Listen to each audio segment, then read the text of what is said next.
Assalamualaikum warahmatullahi wabarakatuh. Perkenalkan, kami dari kelompok 1 yang akan mempresentasikan mengenai Green Accounting.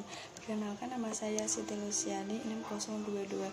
Di sini saya akan mempresentasikan mengenai pengertian dan peraturan yang ada di dalam Green Accounting. Nah, Green Accounting menurut Aniela tahun 2012 yaitu akuntansi yang di dalamnya mengidentifikasi, mengukur, menilai, serta mengungkapkan biaya-biaya terkait dengan aktivitas perusahaan yang berhubungan dengan lingkungan. Melalui penerapan Green Accounting ini diharapkan agar kelestariannya tetap terjaga, karena dalam penerapan Green Accounting ini perusahaan akan secara sukarela mematuhi kebijakan pemerintah untuk menjalankan bisnisnya. Selanjutnya yaitu ada peraturan Green Accounting. Yang pertama itu UU nomor 23 tahun 97 tentang pengelolaan lingkungan hidup.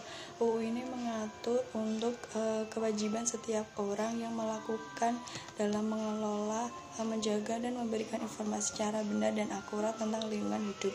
Yang kedua itu UU nomor 25 tahun 2007 itu tentang penanaman modal. Nah, kewajiban setiap penanaman modal ini terbentuk dalam badan usaha atau perseorangan untuk melaksanakan tanggung jawab sosial perusahaan. Yang ketiga itu UU nomor 4 tahun 2007 tentang perseorangan terbatas. Nah, mewajibkan bagi perseorangan terbatas ini terkait dengan sumber daya alam untuk memasukkan perhitungan tanggung jawab sosial dan lingkungan sebagai biaya yang dianggarkan secara patut dan wajar. Yang keempat itu keputusan Ketua Badan Pengawas Pasar Modal dan Lembaga Keuangan nomor keputusan 134 BL 2006 tentang kewajiban penyampaian laporan tahunan bagi emiten atau perusahaan publik. Yang kelima yaitu tentang pernyataan standar akuntansi keuangan PSAK nomor 32 itu adalah akuntansi kehutanan, dan PSAK nomor 33 itu akuntansi pertambangan umum. Nah, kedua PSAK ini mengatur tentang kewajiban perusahaan dari sektor pertambangan dan pemilik hak pengusaha. Nah, yang terakhir yaitu ada peraturan Bank Indonesia nomor 72 peraturan Bank Indonesia tahun 2005 tentang penetapan peringkat kualitas aktiva bagi bank umum. Assalamualaikum warahmatullahi wabarakatuh. Perkenalkan, nama saya Nela. NIM terakhir 023 akan melanjutkan presentasi mengenai jenis akuntansi lingkungan dan fungsi serta perannya. Akuntansi lingkungan itu terbagi menjadi 3 jenis yang dari FASUA pada tahun 2011. Yang pertama itu laba akuntansi nasional. Nah, akuntansi lingkungan dalam konteks akuntansi pendapatan nasional itu mengacu pada akuntansi sumber daya alam yang menyajikan informasi statistik suatu negara tentang kualitas dan nilai konsumsi sumber daya alam yang terbarukan maupun yang tidak terbarukan. Kemudian yang kedua itu akuntansi keuangan. Nah, akuntansi lingkungan dalam konteks akuntansi keuangan itu mengacu pada penyusunan laporan akuntabilitas lingkungan untuk pengguna eksternal disesuaikan dengan prinsip akuntansi yang bertema umum. Ketiga itu ada akuntansi manajemen. Nah, akuntansi lingkungan dalam konteks akuntansi manajemen itu mengacu pada proses bisnis dengan pertimbangan penentuan biaya keputusan investasi modal dan evaluasi kinerja yang terkait dengan pelestarian lingkungan. Kita beralih ke fungsi dalam peran akuntansi lingkungan. Menurut FASUA pada tahun 2011, fungsinya itu terbagi menjadi 2, yaitu fungsi internal maupun dan fungsi eksternal. Fungsi internalnya itu merupakan fungsi yang berkaitan dengan pihak internal perusahaan. Kemudian pihak internal adalah pihak yang menyelenggarakan usaha seperti konsumen dan rumah tangga produksi maupun jasa lainnya. Kemudian yang menjadi aktor dan faktor dominan pada fungsi ini adalah pimpinan perusahaan, karena pimpinan perusahaan itu merupakan faktor yang bertanggung jawab dalam setiap pengambilan keputusan serta penentuan sikap setiap kebijakan internal perusahaan. Kemudian fungsi eksternal. Nah, fungsi eksternal itu merupakan fungsi yang berkaitan dengan aspek laporan keuangan. Pada fungsi ini, faktor penting yang perlu diperhatikan perusahaan adalah pengungkapan hasil dari kegiatan konservasi lingkungan dalam bentuk data akuntansi. Kemudian informasi yang diungkapkan merupakan hasil yang diukur secara kuantitatif dari kegiatan konservasi lingkungan. Kemudian fungsi eksternal memberikan kewenangan bagi perusahaan untuk mempengaruhi pengambilan keputusan stakeholders. Oleh karena itu, perusahaan harus memberikan informasi tentang bagaimana manajemen perusahaan mempertanggungjawabkan pengelolaan kepada pemilik atas pemakaian sumber daya ekonomi yang dipercayakan kepada mereka. Sekian presentasi dari saya, kurang lebihnya mohon maaf. Akan dilanjutkan oleh rekan saya. Saya akhiri. Wassalamualaikum warahmatullahi wabarakatuh. Assalamualaikum warahmatullahi wabarakatuh. Sini saya Kwatina Nuraini NIM 7211417024 akan menyajikan materi tentang alasan penerapan Green Accounting. Menurut Fauza 2011, ada beberapa alasan yang dapat mendukung pelaksanaan akuntansi lingkungan, yang antara lain adalah sebagai berikut. Yang pertama, biaya lingkungan secara signifikan dapat dikurangi atau dihilangkan. Yang kedua, biaya lingkungan jika tidak mendapatkan perhatian khusus akan menjadi tidak jelas dan masuk dalam akun overhead atau bahkan akan diabaikan. Yang ketiga, banyak perusahaan telah menemukan bahwa biaya lingkungan dapat diimbangi dengan menghasilkan pendapatan melalui penjualan limbah sebagai suatu produk. Yang keempat, pengelolaan biaya lingkungan yang lebih baik dapat menghasilkan perbaikan kinerja. Yang kelima, memahami biaya lingkungan dan kinerja proses dan produk dapat mendorong penetapan biaya dan harga produk lebih akurat. Yang keenam, perusahaan mempunyai keunggulan kompetitif yang didapat dari proses, barang, dan jasa yang bersifat ramah lingkungan. Yang ketujuh, akuntansi untuk biaya lingkungan dan kinerja lingkungan dapat mendukung perkembangan perusahaan dan operasi dari sistem manajemen lingkungan. Yang terakhir, yaitu pengungkapan biaya lingkungan akan meningkatkan nilai dari pemegang saham. Selanjutnya yaitu biaya perlindungan lingkungan. Ada dua hal penting yang perlu didiskusikan dalam biaya perlindungan lingkungan.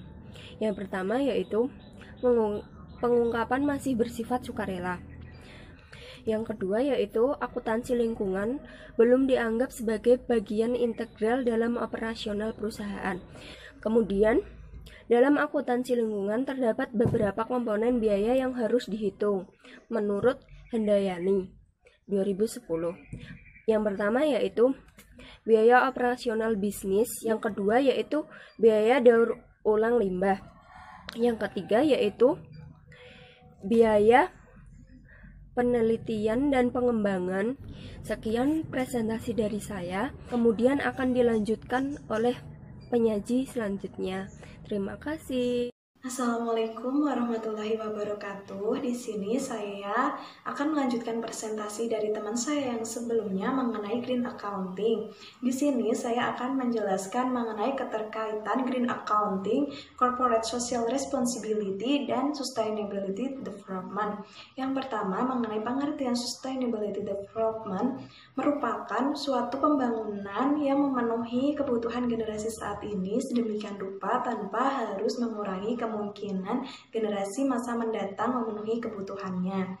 Mengapa diperlukan sustainability development atau pembangunan berkelanjutan? Karena pembangunan saat ini pastinya akan mengurangi manfaat ekonomi untuk pembangunan di masa mendatang. Selanjutnya, Corporate Social Responsibility atau biasa kita sebut CSR adalah mekanisme bagi suatu organisasi untuk secara sukarela mengintegrasikan perhatian terhadap lingkungan dan sosial ke dalam operasinya dan interaksinya dengan stakeholder yang melebihi tanggung jawab di bidang hukum menurut Handayani dalam 2010. CSR ini juga dapat menarik perhatian para stakeholder dalam menanamkan modalnya ke dalam suatu perusahaan. Karena suatu perusahaan yang menerapkan CSR akan dianggap lebih baik daripada perusahaan yang tidak menerapkan CSR. Kemudian, sustainability reporting adalah pelaporan mengenai kebijakan ekonomi, lingkungan, dan sosial, pengaruh dan kinerja organisasi dan produknya di dalam konteks pembangunan berkelanjutan. Sustainability reporting meliputi pelaporan mengenai ekonomi, lingkungan, dan pengaruh sosial terhadap kinerja organisasi. Kemudian, sustainability reporting terbagi menjadi 3 kategori atau 3 bottom line. Yang pertama, kinerja ekonomi, yang kedua, kinerja lingkungan, dan ketiga, kinerja sosial. Hal ini saling berkaitan satu sama lain. Kemudian, Global Reporting Infinity atau GRI merupakan sebuah organisasi independen yang telah mempelopori pengembangan komitmen untuk terus-menerus melakukan perbaikan dan penerapan di seluruh dunia. Indikator kinerja GRI yaitu indikator kinerja ekonomi, indikator kinerja lingkungan hidup, indikator praktek tenaga kerja dan pekerjaan yang layak, kemudian indikator hak asasi manusia, indikator kinerja masyarakat, indikator kinerja tanggung jawab produk. Nah, semua itu masuk ke dalam indikator kinerja GRI, jadi sangat bagus sekali indikator kinerja GRI ini. Terima kasih. Selamat pagi, nama saya Jenny Eni Fadikah, NIM 026 akan melanjutkan presentasi dari rekan saya sebelumnya. Baik, selanjutnya saya akan membahas mengenai penerapan Green Accounting di Indonesia. Jadi, menurut Solihin itu penerapan Green Accounting di Indonesia itu dapat dilihat dari dua perspektif.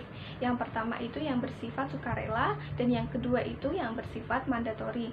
Untuk yang pertama, bersifat sukarela itu artinya pemerintah atau entitas itu tidak diwajibkan untuk menerapkan Green Accounting di perusahaannya.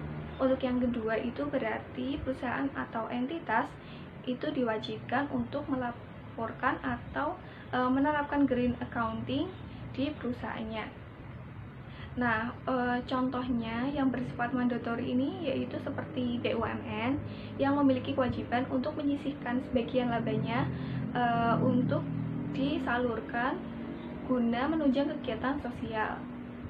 Contoh lain yaitu perusahaan yang menjalankan kegiatan dalam bidang sumber-sumber daya alam atau yang berkaitan dengan sumber daya alam itu diwajibkan untuk melaksanakan CSR seperti yang diatur oleh Undang-Undang RI Nomor 40 Tahun 2007 tentang perseroan terbatas. Jika dilihat dari sudut pandang dasar hukum pelaksanaannya, maka pelaksanaan CSR di Indonesia ini dapat dipilah menjadi dua.